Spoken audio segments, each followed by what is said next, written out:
اعوذ باللہ من الشیطان الرجیم بسم اللہ الرحمن الرحیم الحمد للہ رب العالمین بارئ الخلائق اجمعین والصلاة والسلام والتحیۃ والاکرام علی سیدنا وحبیبنا ابی القاسم محمد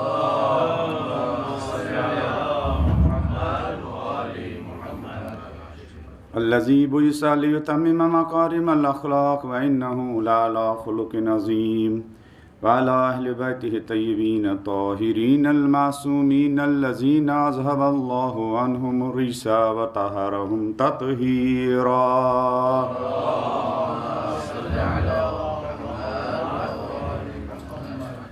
وَلَعْنَةُ الدَّائِمَةُ عَلَىٰ أَعْدَائِهِمْ أَجْمَعِينَ مِنَ الْآنِ إِلَىٰ قِيَامِ يَوْمِ الدِّينِ. أَمَّا بَعْدُ فَقَدْ قَالَ اللَّهُ تَعَالَىٰ فِي كِتَابِهِ الْمُبِينِ وَهُوَ أَصْدَقُ الْقَائِلِينَ وَقَوْلُهُ الْحَقُّ هُنَالِكَ دَعَا زَكَرِيَّا رَبَّهُ رَبِّ هَبْ لِي مِن لَّدُنكَ ذُرِّيَّةً طَيِّبَةً إِنَّكَ سَمِيعُ الدُّعَاءِ. فنادته الملائكة وهو قائم يصلي في المحراب إن الله يبشرك بيحيى مصدقا بكلمة من الله وسيدا وحصورا ونبيا من الصالحين. رب اشرح لي صدري ويسر لي أمري واحلل عقدة من لساني يفقهوا قولي.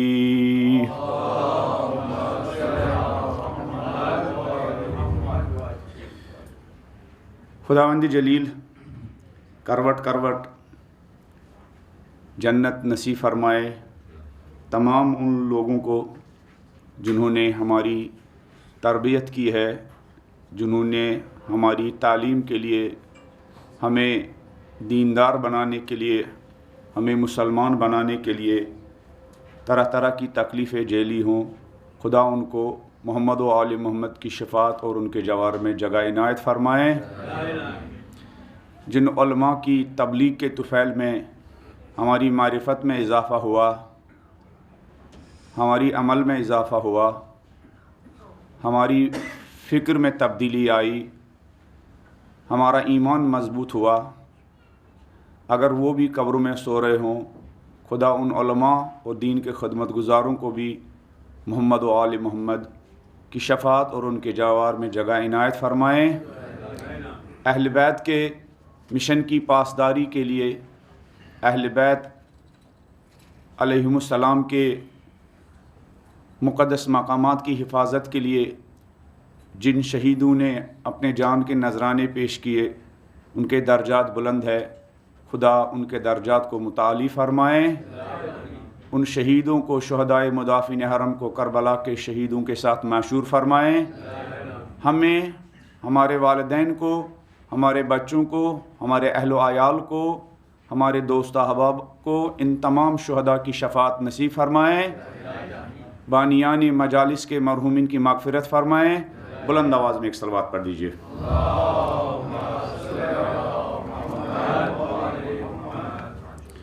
خدا کا لاکھ لاکھ شکر ہے کہ میں حقیر طالب علم آپ کے درمیان 4-5 دن سے طالب علمانہ انداز میں قرآن کی ان آیات کے سلسلے میں گفتگو کر رہے ہیں.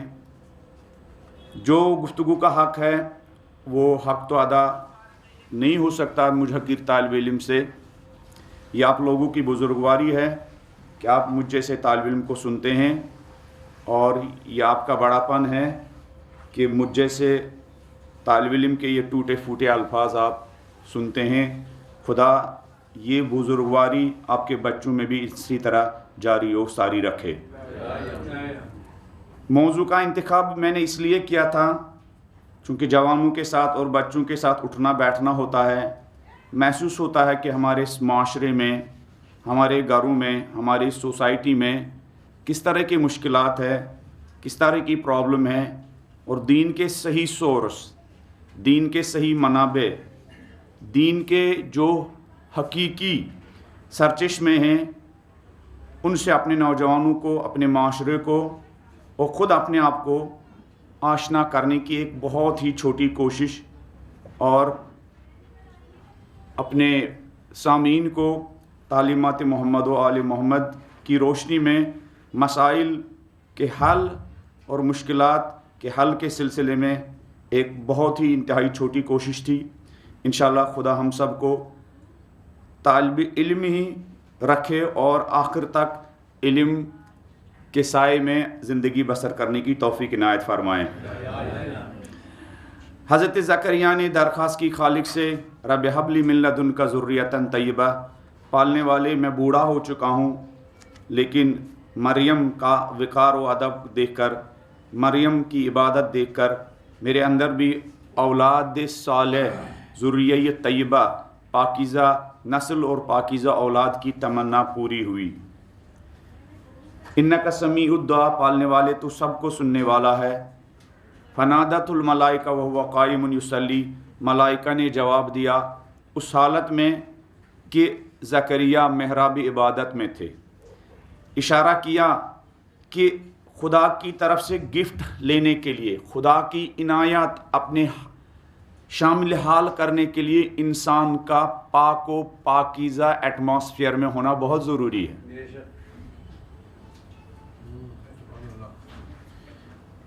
خدا کی رحمتوں کو اپنے شامل حال کرنے کے لیے، خدا کے لطف و کرم کو اپنے بچوں، اپنی فیملی، اپنے گھر اور اپنے ماحول اور سوسائٹی کو شامل کرنے کے لیے وہی طریقہ اپنانا ہے جو طریقہ اللہ کے پیاروں نے، اللہ کے مخصوص بندوں نے، اللہ کے پیغمبروں نے اپنایا ہے. فنادت الملائکہ وہو قائم یصلی فی المحراب، زکریا کو خدا کی طرف سے جواب آیا اس حالت میں کہ وہ محراب عبادت میں تھے. محراب عبادت میں کیا کر رہے تھے زکریا؟ یصلی فی المحراب، محراب عبادت میں خدا کی بندگی بجا لا رہے تھے. تو بچوں کی تربیت میں ماں باپ کا عابد ہونا اور گھر کے ماحول میں ماں باپ کی عبادتوں کی نورانیت بچوں میں ظاہر ہوتی ہے.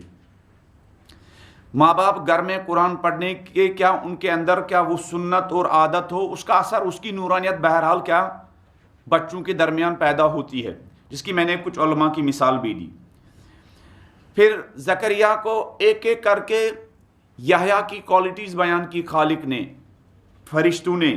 مصدقم بکلمت اللہ، یہ اپنے زمانے کے پیغمبر حضرت عیسیٰ کا حامی ہوگا. یہ اپنی صلاحیتوں کے ذریعے جو کچھ حضرت یحییٰ کے پاس ہے، ان صلاحیتوں کے ذریعے اپنے زمانے کے نبی، اپنے زمانے کے ولی، اپنے زمانے کے پیشوا، اپنے زمانے کے الہی رہنما کو ہر طرح کا تعاون دیں گے، ہر طرح کی حمایت کریں گے. وسیدن، اور یہ زکریا سید ہوگا، یعنی فضیلتوں میں آگے آگے رہنے والا، نیکیوں میں آگے آگے رہنے والا، تمام نیک کاموں میں پیش رہنے والا. اس کے بارے میں ہماری گفتگو ہوئی. پھر چونکہ میں نے 10 کوالٹیز قرآن کی روشنی میں پاک نسل کی کیا جو میں نے تیار کر کے لایا تھا، تو فی الحال ہم تیسری کوالٹی پر گفتگو کر رہے ہیں. بہرحال 5 مجلسوں میں اتنی گنجائش بھی نہیں تھی کہ ہم 10 کے 10 کوالٹیز پر گفتگو کرتے. وحصوراً، تیسری کوالٹی جو فرشتوں نے حضرت یحییٰ کی گنی، وحصوراً زکریا، یہ جو تمہارا یحییٰ ہے اس کے اندر تیسری کوالٹی یہ ہوگی، یہ حصور ہوگا. حصور کی جو مفسرین نے تفسیر اور میننگ بیان کی ہے، متعدد میننگ اس کے بیان کیے گئے ہیں. حصور کی مفسرین نے ایک میننگ یہ کی ہے، ایک معنی یہ کیے ہیں کہ حصور وہ انسان ہے جو ہوا و ہوس سے دور رہنے والا ہو، ہوس پرست نہ ہو. ہوس طرح طرح کی ہوتی ہے. جنسی ہوس بھی ہوتی ہے، مال کی ہوس بھی ہوتی ہے، کرسی کی ہوس بھی ہوتی ہے، شہرت کی ہوس بھی ہوتی ہے. یہ ہر مختلف قسم کی ہوس ہوتی ہے. آج نماز جمعہ کے خطبے میں 1-2 حدیث اس سلسلے میں نے عرض بھی کی. پیغمبر اسلام حضرت محمد مصطفیٰ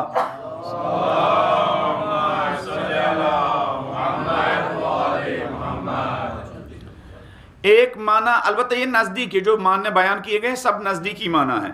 ایک معنی یہ بیان کیے گئے ہیں کہ حصور یعنی وہ انسان جو اپنے نفس کا مالک ہو اور جس کو نفس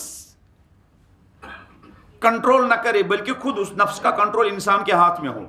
بہت سارے لوگ اپنے مالک نہیں ہیں، ان کا نفس ان کا مالک ہے. بہت سارے لوگ پراپرٹی کے تو مالک ہیں لیکن خود اپنے مالک نہیں ہیں. تقویٰ کی ایک میننگ یہی بتائی گئی ہے کہ یعنی انسان اپنا کنٹرول اپنے ہاتھ میں لے. مولا علی علیہ السلام نہج البلاغہ میں ایگزامپل دیتے ہیں متقی انسان کی اور گناہگار اور فاسق انسان کی. مولا فرماتے پرہیزگار انسان یعنی وہ جو ایک گھوڑے پر سوار ہو لیکن گھوڑے کی لگام اور لجام خود سوار کے ہاتھ میں ہو اور گھوڑا سوار کی مرضی کے مطابق کیا راستہ چلتا ہو. اور پرہیزگار انسان کی مثال یہ ہے کہ جو ایک سواری پر ہو لیکن اس سواری کی لگام اور کنٹرول سوار کے ہاتھ میں ہو. پھر مولا فرماتے لیکن گناہگار انسان اس کے اگینسٹ ہے. گناہگار انسان یعنی وہ انسان جو گھوڑے پر سوار ہو لیکن گھوڑے کی لگام یا لجام اس کے ہاتھ سے چھن گئی ہو اور سوار کو سواری کی مرضی کے مطابق راستہ طے کرنا پڑتا ہے. گناہگار انسان کی ایگزامپل مولا علی علیہ السلام یہی دیتے ہیں. تو حصور کی ایک میننگ بتائے گئے ہیں جو اپنے نفس کا مالک ہو، اپنے نفس کا مالک ہو. اب اتنی زیادہ یعنی تباہی مچی ہوئی ہے سوشل میڈیا کے ذریعے، جتنا زیادہ ٹیکنالوجی میں اضافہ ہوتا جا رہا ہے لوگ سب کے مالک بن رہے ہیں لیکن اپنے مالک نہیں ہیں، اپنے مالک نہیں ہیں. لوگوں کا جسم گھروں میں ہوتا ہے، ہمارے یوتھس کا جسم گھر میں ہوتا ہے، جسم گھر میں ہوتا ہے لیکن کیا ان کی روح بھی گھر میں ہوتی ہے؟ نہیں، ان کی روح گھر میں نہیں ہوتی ہے. ان کی روح کہیں کیا جہاں جس چیز نے اسیر کی ہو ان کی روح کہاں ہوتی ہے؟ وہی ہوتی ہے. لہذا آج ہمارے گھروں میں بچوں کے صرف جسم گھر میں ہوتے ہیں، ان کی روحیں کیا گھر میں، ان کے خیالات گھر میں نہیں ہوتی ہیں، اسیر. تو ایک میننگ جو تیسری میننگ بتائی گئی ہے حصور کے، جو لہو و لعب اور فضول کاموں میں مشغول نہ ہو. لہو و لعب اور فضول کاموں میں مشغول نہ ہو. جیسے آج لوگ کرسمس منا رہے ہیں نا، ہے نا، یا نیو ایئر کیا ہے نا، جشن منا رہے ہیں پوری دنیا میں. یہ اس میں اتنے مست ہوتے ہیں خوشیوں میں، یہ اپنی لگام کیا کھو بیٹھتے ہیں، اپنی لجام کھو بیٹھتے ہیں. شراب کی محفلیں سجاتے ہیں، ڈانس کی محفلیں سجاتے ہیں. مٹیریل لائف سٹائل میں خوشی منانے کا انداز کیا ہے؟ یہی ہے کہ بھائی شراب اور کباب کی مجلسیں سجاؤ، گناہ کی محفلیں سجاؤ اور گناہ کے ذریعے انسان کا کنٹرول کیا ہاتھ سے نکل جاتا ہے. پھر محرم اور نامحرم کا فرق تو دور کی بات، پھر بھائی اور بہن کا فرق بھی کیا ختم ہو جاتا ہے. اور ویسٹرن کلچر نے یہی کیا ہے، بھائی اور بہن کا فرق ختم کر دیا ہے. تو حصور کے ایک معنی بتائے گئے ہیں جو لہو و لعب اور فضول کاموں سے کیا دور ہو، فضول کاموں میں مشغول نہ ہو. جتنا انسان اہل بیت کی تعلیمات کے سائے میں زندگی بسر کرے گا، انسان فضول کاموں سے دور رہے گا. اپنے وقت کے ایک ایک سیکنڈ، ایک ایک ثانیے کا صحیح استعمال کرے گا.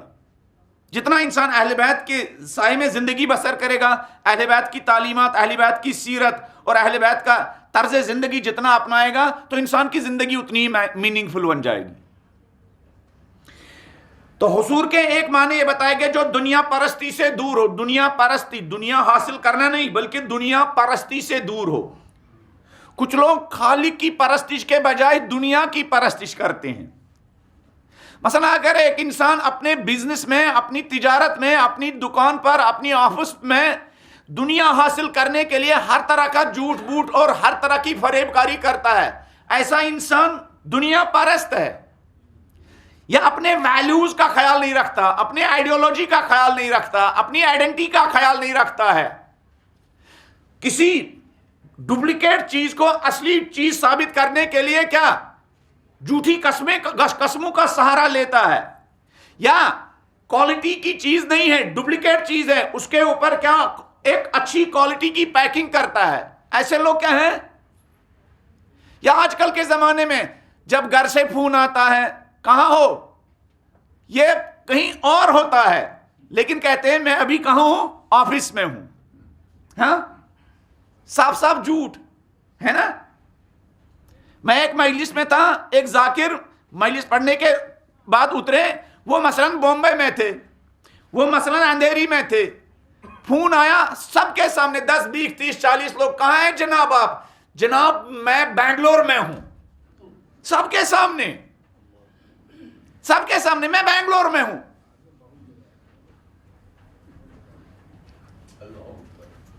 دنیا پرستی سے ہی کہتے ہیں. دنیا حاصل کرنے کے لیے انسان ویلیوز کو چھوڑے، اقدار کو چھوڑے، اصولوں کو چھوڑے. ایک میننگ یہ بتائی گئی ہے دنیا پرستی کی، اور ایک میننگ یہ بتائی گئی ہے وہ جو عورتوں سے دور رہے، عورتوں سے کنارہ کشی اختیار کرے. اگرچہ ایک میننگ یہ بھی بتائی گئی ہے حضور کی، جو شادی نہ کرے، لیکن ہمارے مفسرین نے اس ماننے کو ریجیکٹ کیا، کہا ہو ہی نہیں سکتا ہے. ہمارے یہاں دینی اسلام میں، قرآن میں، انبیاء کی نظر میں شادی ایک فضیلت ہے، کوئی رذیلت نہیں ہے. شادی فضیلت ہے. یہ چرچ کا نظام نہیں ہے، یہ کرسچنٹی کا نظام نہیں ہے جہاں شادی کرنا عیب ہو. اسلام میں پیغمبر نے فرمایا جو شادی کرتا ہے وہ اپنا آدھا دین اس کا کیا محفوظ ہو جاتا ہے. ایسے انسان کو صرف اپنے آدھے دین کے بارے میں فکر مند ہونا چاہیے، ہے نا. یہ اسلام کی خوبصورتی ہے. جس چیز کو لوگ انسان کے لیے کیا نیگیٹو پوائنٹ مانتے ہیں، اسلام اس کے لیے کیا اس کو پلس پوائنٹ مانتا ہے. لیکن ہاں البتہ نامحرم کے ساتھ مکسنگ دین اس کو کنڈم کرتا ہے. نامحرم لوگوں کی عورتوں کے ساتھ مکس ہونا دین اس کو کنڈم کرتا ہے. نامحرم عورتوں کے ساتھ گل مل جانا اہل بیت اس کی مذمت کرتے ہیں، حرام قرار دیا گیا ہے. نامحرم عورتوں کے ساتھ چیٹنگ کرنا اور ان کے ساتھ ہنسی مذاق کرنا، اہل بیت کے نقش قدم پر چلنے والے مراجع کرام نے اس کے حرمت کے فتویٰ دیے ہیں. نامحرم عورتوں کے ساتھ اس طرح کی چیٹنگ کرنا کہ دونوں طرف کے لوگ کیا ہوس کا شکار ہو جائے، گناہ کا شکار ہو جائے، ہوس کا غلبہ ان کے اندر پیدا ہو جائے. تو ایک میننگ یہ بتائی گئی ہے جو عورتوں سے دور رہے، اور ایک معنی یہ بتایا حصور، یعنی وہ انسان جس کے اندر عفت اور پاک دامنی پائی جاتی ہو. وہ انسان جس کے اندر کیا عفت اور پاک دامنی پائے جائے. عفت کی ہم میننگ کریں گے، عفت کسے کہتے ہیں، اور اسی میننگ کو لے کر ہم کیا موضوع آگے بڑھائیں گے اور آپ کی زحمت تمام کریں گے. اتنے میننگ بتائے گئے ہیں کہ کس کے فنادت الملائکہ وهو قائم یصلی فی المحراب ان اللہ یبشرک بیحییٰ مصدقا بکلمۃ من اللہ وسیدا وحصورا. بشارت ہو یحییٰ، بشارت ہو زکریا یحییٰ کی کہ وہ اپنے زمانے کے نبی کا حامی ہے، تصدیق کرنے والا ہے، وہ سیدن ہے، نیکیوں میں آگے آگے رہنے والا ہے، وہ حصوراً اور وہ عفت اور پاک دامن. یحییٰ تمہارا جو ہے عفت اور اس کے اندر پاک دامنی پائی جائے گی، پاک دامن ہوگا، عفیف ہوگا. عفت کی تعریف کیا ہے؟ عفت کی ڈیفینیشن کیا ہے؟ شہید مرزا مطہری عفت کے بارے میں کہتے ہیں عفت یعنی شہید مرزا مطہری فرماتے ہیں عفت یعنی عقل اور ایمان کی طاقت کے ذریعے. کس کے ذریعے؟ عقل اور ایمان کی طاقت کے ذریعے. عقل ایک طاقت ہے، اور عقل سے زیادہ طاقت کون ہے؟ ایمان. عفت یعنی عقل اور ایمان کی طاقت کے ذریعے شہوانی طاقت کو کنٹرول کرنا. عقل اور ایمان کی طاقت کے ذریعے جو انسان پر شہوتوں کا غلبہ ہو، جو شہوتوں کا حملہ ہو، جو شہوتوں کا اٹیک ہو، ہاں اس اٹیک کو، اس حملے کو کس کے ذریعے کنٹرول کرنا، کس کے ذریعے دور کرنا؟ عقل کے ذریعے اور ایمان کے ذریعے. ایمان کی طاقت کے ذریعے اور عقل کی طاقت کے ذریعے شہوتوں کے غلبے سے، شہوتوں کے حملے سے، شہوتوں کے اٹیک سے بچنا۔ اس کا مطلب ہے کہ آج کے دور میں ہمارے نوجوانوں کو یہ جو سوشل میڈیا کے ذریعے ہمارے نوجوانوں کی کیا شہوت، کیا ابھی 5 سال کا بچہ اس کے اندر شہوت بیدار ہو چکی ہے، 5 سال کی بیٹی اس کے اندر شہوت بیدار ہو چکی ہے۔ کیوں؟ اس لیے کہ شہوت ابھارنے والے سین اور منظر اور فلمیں اور کیا ہزاروں چیزیں جو قدیم آج سے 50 سال پہلے جن تک ریچ اور جن تک رسائی آدمی کے لیے بہت دشوار ہوتی تھی، آج وہ سب سے زیادہ ریچیبل بن گئی ہے۔ ہاں، آج سب سے زیادہ ریچیبل کون چیز ہے؟ برائی۔ اور یہ بچوں کے ہاتھ میں بھی ہے۔ ہم بچوں کو مصروف رکھنے کے لیے ان کے ہاتھ میں موبائل دیتے ہیں، اور ماں باپ اس بات کی فکر نہیں کرتے اگر اسی معصوم بچے کے ہاتھ میں ایک غلط سین آ گیا تو یہ بلوغ سے پہلے ہی کیا تباہی اور بربادی کے دلدل میں پھنس جائے گا۔ اب میں وہ ڈیٹا آپ کو نہیں بتاؤں گا کہ کتنے چھوٹے اور نابالغ بچے انڈیا میں، پوری دنیا میں کیا جنسی جرائم کے شکار ہوئے ہیں۔ یہ امام خامنئی کا جملہ ہے کہ خدا اس نظام کو کبھی معاف نہیں کرے گا جنہوں نے ٹیکنالوجی کا غلط استعمال کر کے اس ٹیکنالوجی کو انسانوں کی تباہی کے لیے کیا آزاد چھوڑا ہے۔ انسانوں کی تباہی کے لیے اس کو کیا آزاد چھوڑا ہے۔ ایک نگاہ سبب بنتی ہے انسان کی تباہی کا، ایک نگاہ انسان کی دین کی تباہی کا، انسان کے کیریئر کی تباہی کا، انسان کے کریکٹر کی تباہی کا، انسان کی عزت و وقار و احترام کی تباہی کا بند۔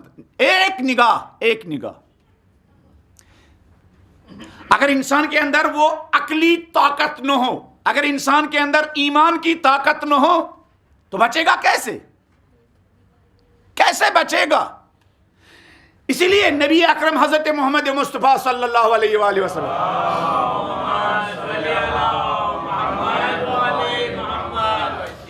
نبی مکرم فرماتے ہیں النظرۃ سہم مسموم من سہام الابلیس، نامحرم انسان کی طرف دیکھنا، چاہے وہ عورت نامحرم مرد کی طرف دیکھے یا کیا مرد نامحرم عورت کی طرف دیکھے، دونوں حرام ہیں۔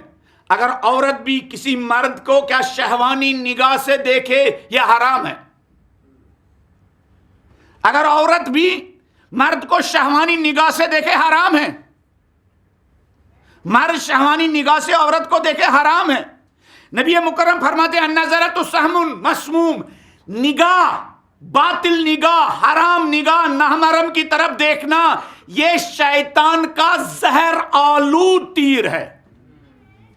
شیطان کا زہر آلود تیر ہے، زہر آلود تیر ہے۔ یہ ایمان کو زہر آلود کرتا ہے، یہ دل کو زہر آلود کرتا ہے، یہ فکر کو زہر آلود کرتا ہے، یہ کریکٹر کو زہر آلود کرتا ہے، یہ کردار کو زہر آلود کرتا ہے، یہ عفت کو زہر آلود کرتا ہے، یہ پاک دامنی کو زہر آلود کرتا ہے، یہ معصوم انسانوں کی زندگی کو زہر آلود کرتا ہے۔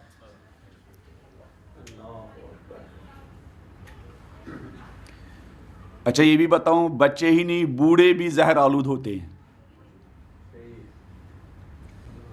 ہاں، شادی شدہ لوگ بھی زہر آلود ہوتے ہیں۔ فرماتے ہیں پیغمبر من ترکہ خوفا من اللہ، جو اس نگاہ کو بچائے، کس کی طاقت سے؟ ایمان کی طاقت سے، خوف خدا کی وجہ سے۔ جس انسان کے سامنے نامحرم کو دیکھنے کا موقع ہو لیکن اس کو خوف خدا ہو، خوف خدا کی وجہ سے وہ اپنی نگاہوں کو جھکائے، اپنی نگاہ بچائے تو کیا ہوگا؟ عطاہ اللہ ایمانا یجد حلاوتہ فی قلبہ، ایسے انسان کو خدا ایک ایسا ایمان عطا کرے گا جس ایمان کی حلاوت و شیرنی اور ٹیسٹ کو اپنے دل میں محسوس کرے گا۔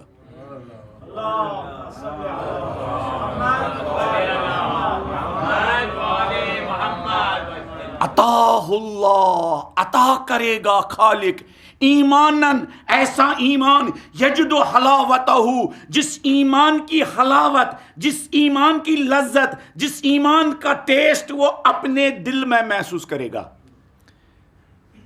اب دو لوگوں کو کمپیئر کیجئے، ایک جو گاڑی پر چلتے ہوئے آگے پیچھے دائیں بائیں دیکھتا رہتا ہے، کھڑکیوں سے جھانکتا رہتا ہے، موبائل پر ادھر ادھر دیکھتا رہتا ہے، ہاں، ایک انسان، ایسے انسان کو فرض کیجئے، اور ایک انسان جو موبائل کی سکرین پر بھی اپنی نگاہوں کو بچائے ہوئے ہیں، معاشرے میں بھی اپنی نگاہوں کو بچائے ہوئے ہیں، نفسیاتی طور پر کون سب سے زیادہ سیٹسفائی ہوگا؟ کون سب سے زیادہ سیٹسفائی ہوگا؟ کون زیادہ پریشانیوں کا شکار ہوگا؟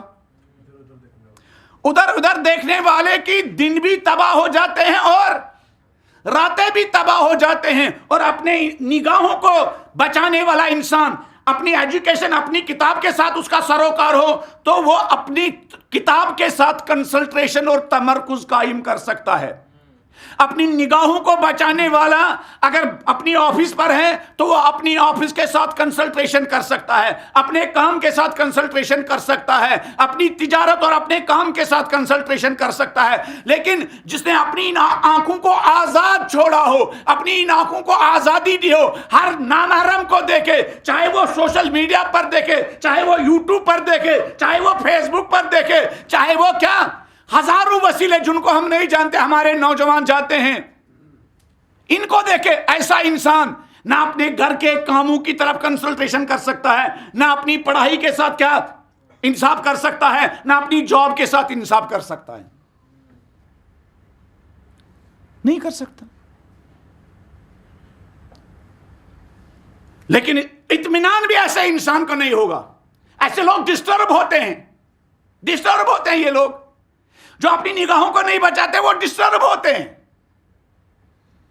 شادی شدہ ہو کے بھی وہ ڈسٹرب ہوتے ہیں۔ بہت سارے لوگ خودکشی کیوں کرتے ہیں؟ ڈسٹرب ہوتے ہیں، ہے نا؟ سب کچھ ہوتا ہے، پھر جا کے ان کے بمبئی کے کسی کیا فلیٹ میں ان کی کیا لاش نکلتی ہے اور لوگ کہتے ہیں یہ ہیرو ہے نا؟ عجیب ہیرو ہے۔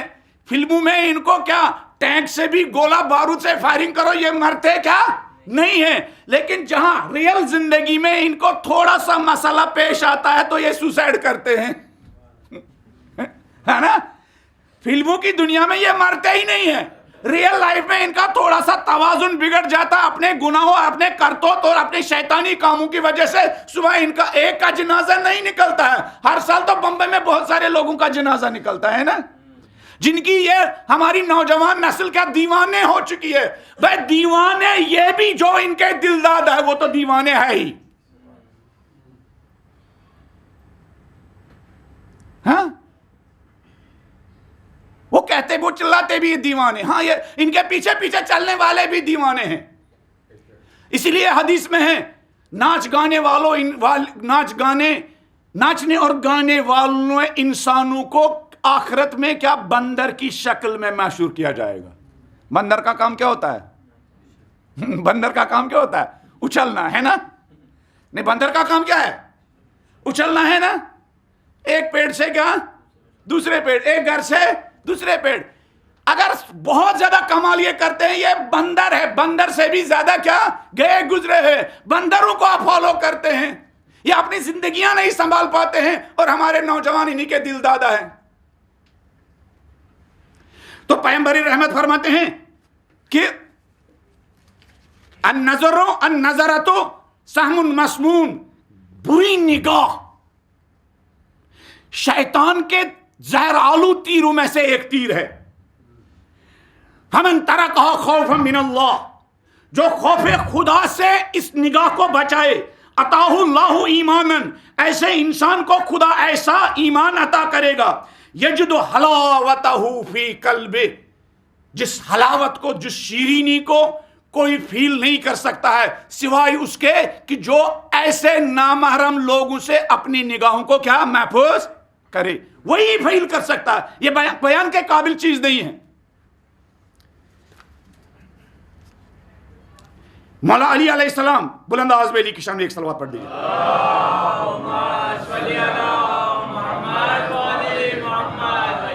اس سے پہلے میں نے بھی متعدد جگہوں پر یہ حدیث مولا علی علیہ السلام کی بیان کی ہے. جہاد، جہاد، ہم شہیدوں کا ذکر کرتے ہیں.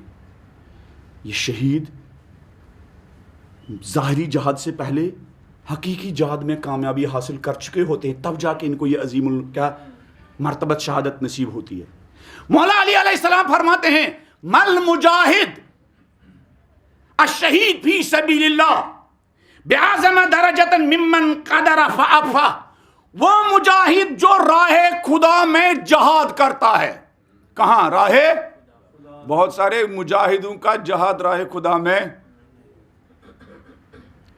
مجاہدوں کی شکل بنانا آسان ہے، بسیجی کی شکل بنانا آسان ہے، بسیجی کی وہ رومال ڈالنا آسان ہے، اور مولوی صاحب کا یہ امامہ سر پر رکھنا آسان ہے، مولوی صاحب کی ابا سر کیا اپنے شانوں پر ڈالنا آسان ہے. لیکن امامے کے نیچے عالمانہ کردار دکھانا بہت سخت ہے. کتنے تھے جو پیغمبر کے ساتھ جہاد کرتے تھے؟ پیغمبر جب وہ شہید ہوتے تھے، پیغمبر لوگ کہتے تھے یا رسول اللہ فلان شہید ہو گئے. پیغمبر کہتے تھے نہیں، یہ شہید نہیں ہوا، یہ شہید فی سبیل اللہ نہیں، یہ مالک غنیمت حاصل کرنے کے راستے میں قتل ہوا. اس کی نیت پہلے ہی سے تھی، فلان مالک غنیمت مجھے کیا حاصل کرنا ہے. لیکن مولا فرماتے ہیں مل مجاہد فی سبیل اللہ، راہ خدا میں جہاد کرنے والا انسان بعظم درجتن، اس کا درجہ زیادہ نہیں ہے.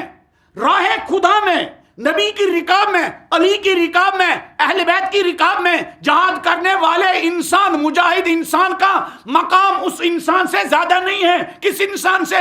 ممن قدر فعفا، اس انسان سے ان کا شہید مجاہدوں کا مقام زیادہ بلند نہیں ہے جو گناہ کرنے پر طاقت، قدرت، توانائی، وسائل، سورس رکھتا ہے لیکن گناہ نہیں کرتا ہے. نہج البلاغہ کیا الفاظ ہے، کلمات کثار کے الفاظ ہے، 400 کچھ حدیث نمبر ہے مولا علی علیہ السلام کی.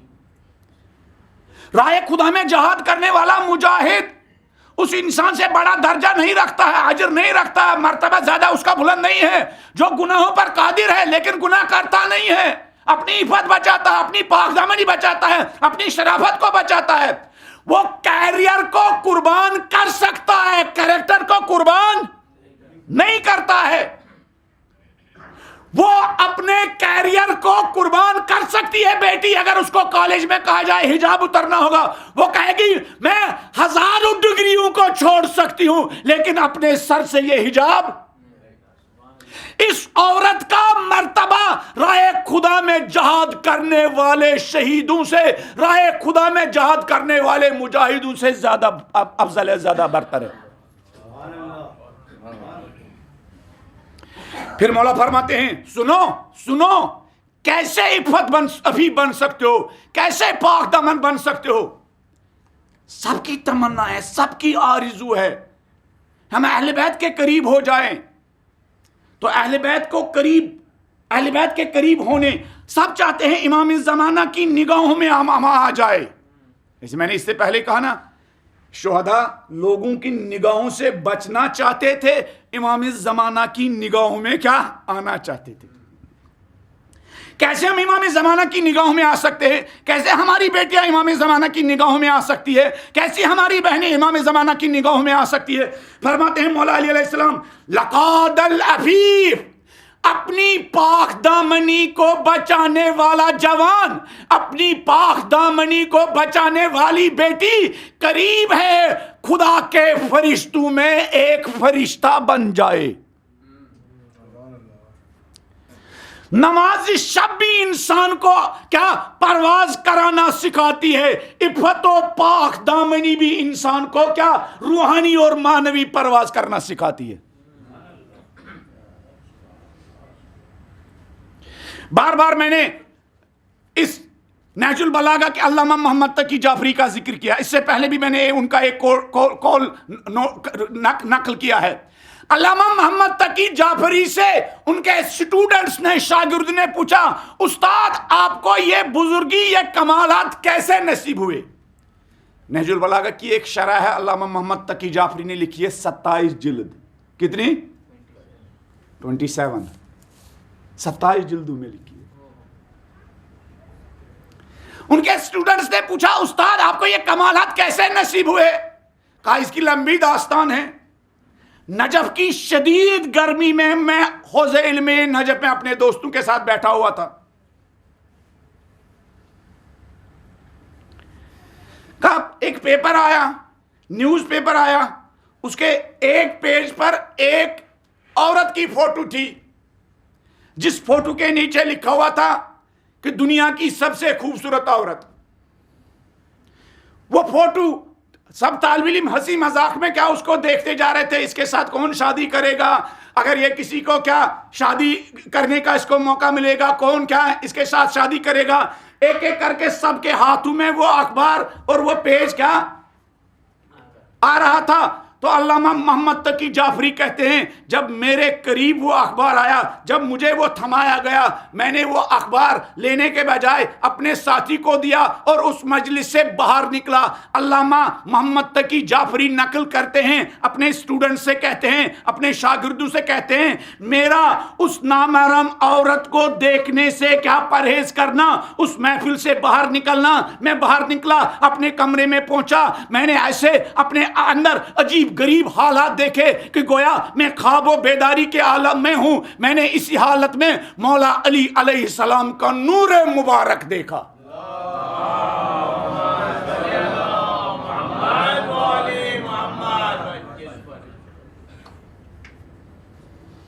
کاش میرے سارے کمالات کا سرچشمہ وہی لحظہ ہے، وہی لمحہ ہے جب میں نے علی کے عشق میں، علی کی محبت میں ایک نامحرم پکچر کو دیکھنے سے، ایک عریان اور بے پردہ عورت کے چہرے پر نگاہ کرنے سے، فوٹو کو دیکھنے سے کیا پرہیز کیا. میں باہر نکلا تو میں نے اندر وہ نورانیت محسوس کی، علی کی نورانیت محسوس کی. میں نے مولا خود فرماتے ہیں نا لقد الکفیر افیف ان یکون ملکا من الملائکہ، قریب ہے کہ پاک دامن انسان، پاک دامن عورت کیا فرشتوں میں سے ایک فرشتہ بن جائے، فرشتوں میں سے ایک فرشتہ بن جائے. یہ ہمارے علماء کے کمالات میں، ہمارے علماء کے یہ کمالات دیکھو. یہ ہیرو تو مجھے نہیں کہنا چاہیے، لیکن ہمارے حقیقی رول ماڈل یہی علماء ہیں. ہیرو بھی کوئی برا لفظ نہیں ہے، لیکن اب یہ اتنا برا استعمال ہوا ہے.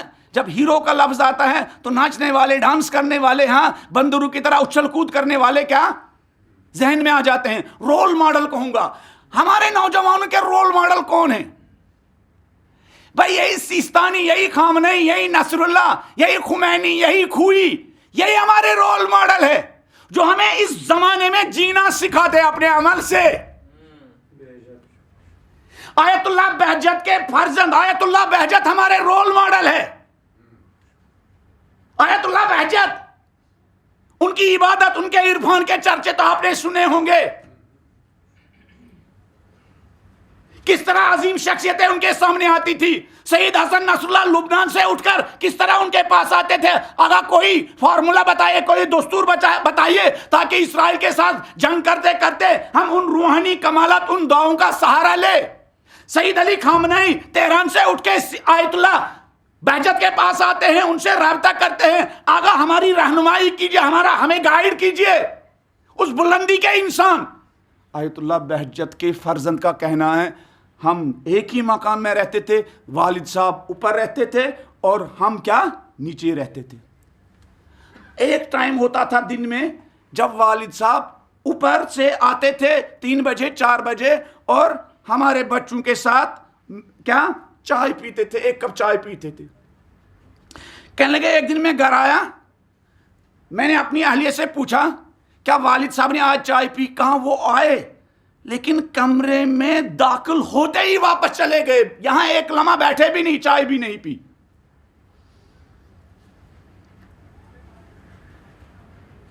عفت ہمارے رول ماڈل. کہنے لگے میں اوپر چلا گیا والد صاحب کے پاس. میں نے پوچھا ابا جان آج تو آپ خلاف معمول نیچے آ گئے لیکن واپس چلے گئے, خیریت تو تھی, آپ نے چائے کیوں نہیں پی؟ آپ نے چائے کیوں نہیں پی بابا جان؟ کہنے لگے بابا نے کہا اللہ اکبر. کیا ہے ہمارے علماء, کیا ہے ہمارے علماء, کیا رول ماڈل ہے ہمارے سامنے. ہم کل امام کے سامنے کوئی عذر نہیں بیان کر سکتے ہیں. اگر ہم کہیں گے مولا ہمارے سامنے کوئی رہنما نہیں تھا, رہبر نہیں تھا, تو امام زمانہ آئے بہجت کو بلائیں گے, آغا بہجت ذرا ان کو بتاؤ تو کیسے جیتا تھا. ہمارے پاس کوئی عذر نہیں ہے.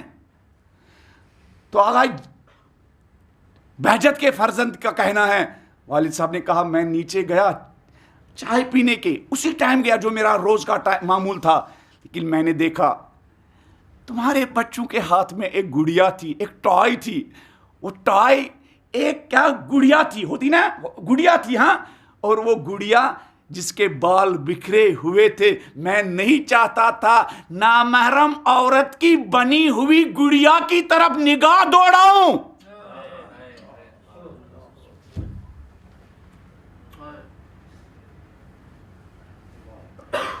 یہ ہے عفت, یہ ہے عصمت اہل بیت علیہم السلام کے سائے میں پلنے والے عصمت و عفت و پاک دامنی کے چمکتے ہوئے ستارے, اور ہمارے زمانے کے شائننگ سٹار,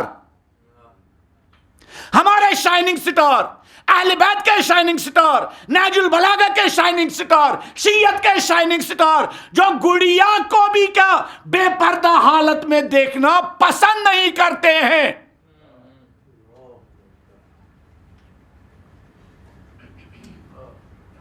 لقادت ایسے ہی لوگوں کو وہ کمالات نصیب ہوتے ہیں, ایسے ہی لوگوں کے ساتھ امام زمانہ باتیں کرتے ہیں. ہمارے نوجوان کہیں گے بھائی آپ کتنی بڑی ایگزامپل دیتے ہیں, یہ پاسبل تھوڑی ہے. چلیے میں آپ کو ایک چھوٹی سی ایگزامپل دوں. آپ کہیں گے 25 سال پہلے درس خارج کوئی پڑھے تب جا کے نہیں. آپ گناہوں کے ساتھ 1% مقابلہ کیجئے تو آپ کو 10% توفیق امام زمانے کی طرف سے ملے گی.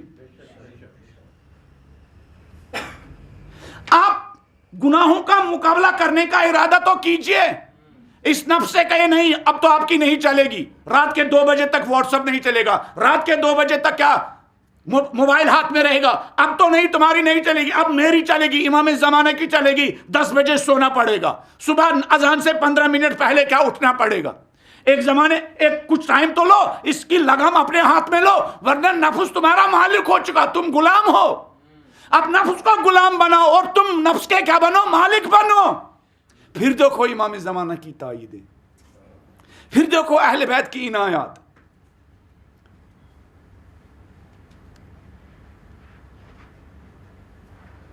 پھر دیکھو ان شہیدوں کو جس طرح اہل بیت علیہ السلام کی عنایتیں نصیب ہوئی. پھر دیکھو یہ جو مولا علی علیہ السلام نے فرمایا, ریال زندگی میں کتنے لوگ ایسے بنے, لقد لفی ان یکون ملک من الملائکہ, قریب ہے کہ پاک دامن انسان, قریب ہے کہ پاک دامن عورت, قریب ہے کہ کوئی پاک دامن بہن, قریب ہے کہ پاک دامن نوجوان, قریب ہے کہ پاک دامن کیا یوتھ, کیا ملائکہ میں سے ایک ملائکہ بن جائے, اس کے اندر اتنی طاقت بن جائے گی, روحانی طاقت, ایمان کی طاقت, تقوی کی طاقت, گناہوں سے جنگ کرنے کی طاقت, گناہوں سے جنگ کرنے کی طاقت. ہم جنگ کی حالت میں ہیں, سافٹ وار کا مقابلہ ہم سب لوگ گھر میں ہم جنگ لڑ رہے ہیں اس وقت. مختلف ملکوں میں جو جنگ ہے وہ چھوٹی جنگ ہے, ہم تو ایک بڑی جنگ میں گرفتار ہے. ایران کے ایک عظیم شہید گزرے ہیں, ان کی کتاب انڈیا میں بھی چھپی ہے. ایک کارپینٹر, ایک بننا کنسٹرکشن کا کام کرنے والا, مکانوں کی تعمیر کا کام کرنے والا, شہید برونسی. انقلاب سے پہلے یہی کام تھا اس کا. لیکن ہر لمحہ کیا تھا؟ اپنی نگاہوں کی حفاظت کرنے والا. اس کی اہلیہ بار بار کہتی تھی برونسی مکان کے صحن کے دیوار نہیں ہے. برونسی ان سے کہتے تھے محترمہ میں کسی باپ کی بیٹی کو بری نظر سے نہیں دیکھتا ہوں, مجھے 100% یقین ہے تمہاری طرف کوئی بری نگاہ سے نہیں دیکھے گا. شہید برونسی, ان کی کتاب چھپی ہوئی ہے, بابا خدا حافظ, دلی سے چھپی ہے. ان کے حالات زندگی میں لکھا ہے, پیغمبر کی حدیث ہے, غضوا ابصارکم ترون العجائب, پیغمبر کی حدیث ہے, بشارت ہے. اے نوجوانوں اپنی آنکھوں کو بچاؤ, اپنے آنکھوں کو جھکاؤ نامحرم کے سامنے. یا رسول اللہ اس کا کیا رزلٹ ملے گا؟ غضوا ابصارکم کو آنکھوں کا جھکاؤ, آنکھوں کی حفاظت کرو, آنکھوں کو آزاد مت چھوڑو, آنکھوں کو مکمل فریڈم مت دو. غضوا ابصارکم کو آنکھوں کو جھکاؤ, رزلٹ کیا ہوگا؟ ترون العجائب, تمہیں عجیب غریب چیزیں دیکھنا نصیب ہو جائے گی. آنکھوں کو بچاؤ, تم دیکھو کیا معجزہ کیسے دیکھو گے. آنکھوں کو بچاؤ, ابھی بنو, پاک دامن بنو. یہ شہید برونسی انقلاب سے پہلے شاہ کے زمانے میں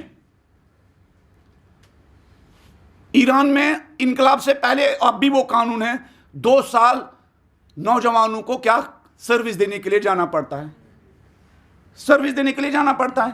یہ بھی گئے تو ایک مرتبہ ایک کمانڈر کو, اس چھاونی کے کمانڈر کو گھر میں ایک نوکر کی ضرورت تھی, تو اس نے ان کی پریڈ کروائی. تو دیکھا ان میں سے کون طاقتور ہے جو محنت کر سکتا ہے, گھر کے مختلف کام صفائی وغیرہ کر سکتا ہے, بازار سے کیا سب جو خرید فروخت کرنی ہے وہ کر سکتا ہے. تو ایک مرتبہ شہید برونسی پر نظر پڑی, شہید برونسی کا ہاتھ پکڑا, ان کو لائن سے باہر نکالا. شہید برونسی کو اپنے دوستوں نے مبارکبادی دینا پیش کی, ہاں اب تو چھاونی کی سختی سے آزاد ہو گیا, اب تو کمانڈر کے گھر جائے گا, صبح و شام تو کیا مختلف قسم کی نعمتوں سے بہرمند ہو جائے گا, عیش و عشرت کی زندگی تمہارا مقدر بن گئی. ہم تو چھاونی میں گرمی میں مر رہے ہیں, سڑا ہوا کھانا ہمیں مل رہا ہے.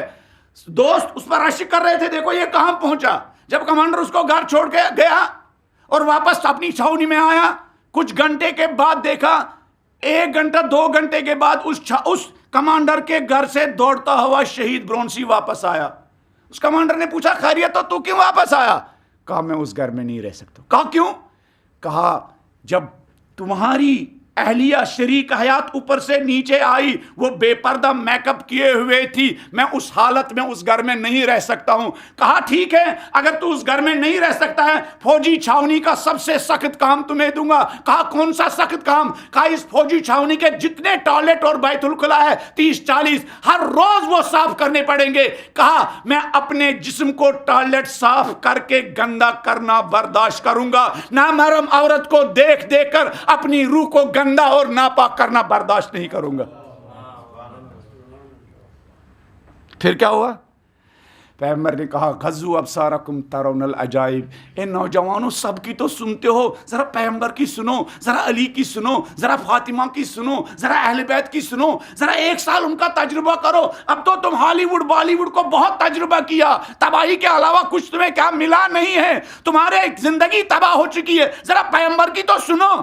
پھر انقلاب آیا, انقلاب کے بعد یہی بننا, یہی کارپینٹر, یہ مکان تعمیر کرنے والا فوج کا ایک اعلیٰ کمانڈر بنا, فوج کا ایک اعلیٰ کمانڈر بنا. کمانڈر بننے کے بعد ایک رات کو 4000 بسیجوں کو لے کر صدامی باسی کے ساتھ کا مقابلہ کرنے کے لیے رات کے اندھیرے میں گیا. ایک آپریشن کر, ان کو کیا ان کی ایک آپریشن ان کو انجام دینا تھا. رات کے اندھیرے میں یہ راستہ بھول گئے اور ایک ایسی جگہ پر پھنس گئے, گرفتار ہوئے جس کے چاروں طرف مائنیں بچھی ہوئی تھی. اس نے کہا یا الہی اگر اس رات کے اندھیرے میں صدامیوں کو باسیوں کو پتہ چل جائے گا 4000 خمینی کے بسیجی کے رات کے اندھیرے میں ان کی فائرنگ, ان کے گولہ بارود کے سامنے کیا مظلومانہ انداز میں شہید ہو جائیں گے. کہتے ہیں اس رات کے اندھیرے میں شہید برونسی